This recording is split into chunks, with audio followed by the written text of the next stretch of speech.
Hello, my name is David Jeter, and I will be giving you my presentation on Gillette.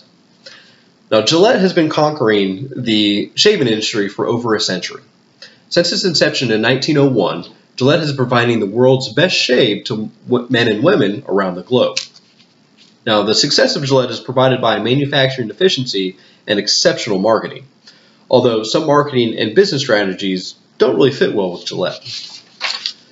Acquiring other companies such as the Papermate Pen Company and Tony Company early on proved unsuccessful, as competitors such as Bic took over the market. The distraction of a failing acquisition caused Wilkinson's Sword to gain a substantial portion of the razor blade market. Although Gillette continued to retain nearly 70% of the market, Gillette executives were unsure how to respond. Gillette was able to carry on and eventually purchased Wilkinson's Sword due to the lack of their resources. Enter in Vincent Ziegler, the new chief executive officer of Gillette. His aggressive market-oriented stature led to more acquisitions of companies in order to help diversify the Gillette company. Of the seven companies Ziegler spearheaded, 3 would actually yield low profits, and 4 were divested because they were actually considered unsustainable. Once again, the lack of healthy business acquisitions led to pressure from more competitors. But in 1980, Coleman Mockler helped sales rise above $2 billion for the first time in Gillette's history. This was provided by introducing new products such as Atra Razor, the Good News disposable razor, and the Daisy Razor for women. Gillette continued innovation, helped create the Sensor Razor in 1990, which ultimately led to the demise of Gillette's previous top-selling razors. Only 3 years later, Gillette did it again with the introduction of the Sensor XL, and then again in 1998 when the Mach 3 was introduced. Now, the Mach 3 is a 3-bladed razor which rose to success with over $1 billion in sales in the first 18 months. Schick, a competitor of Gillette, countered with the innovative Schick Quattro, the world's first 4-bladed razor. Prior to the introduction of the Schick Quattro, Gillette took Schick to court for using similar technology as the Mach 3. Unfortunately for Gillette, Schick was able to launch the Schick Quattro. However, Schick did countersue Gillette for misleading advertisements. Gillette had a plan to fight back. The plan was to get consumers to purchase more high-end products, expand geographically, and also introduce the Gillette Fusion brand line.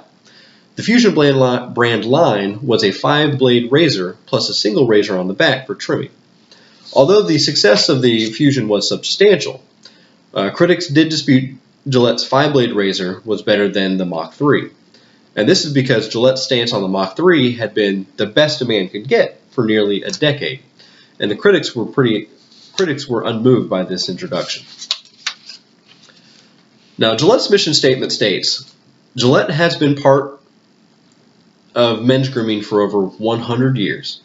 Every day, nearly 800 million men around the world would trust their face and skin to Gillette's innovative razors and products. This commitment to giving men the very best is carried into our line of professional care products, including deodorant and body wash, all designed for unique needs of men, helping them to look, feel, and be their best every day. Now, although the statement is focused on men, the future short-term and long-term goals should be geared towards women. There are nearly 100 million women in the United States, ages 13 and older. Of those 100 million women, 94% prefer to use a razor. This number is a lot higher than the 94 million men in the United States who are 15 years age or older, but only 85% of them prefer to use a razor. So mathematically, the possible consumers are already higher with women than they are with men. A report shows that in 2016, the leading brands in sales were led by Gillette's Fusion's Pro Shield, which was $55 million in sales. The Gillette Venus Embrace, which is a women's focused razor, only had $34.2 million in sales. Gillette has some opportunities to capitalize on. Many other countries are accepting the Western lifestyle. This will produce millions of female consumers worldwide. Gillette will also need to continue on innovating its marketing strategy when introducing new products. Gillette's experience and strong reputation will help market these potential consumers around the globe. Other companies are continuing to enter the market to capitalize on the benefits of the consumers. Pricing is one of the weaknesses and will need to be focused on. Manufacturing is also going to need to be focused on to continue to compete with competitors such as the Dollar Shave Club.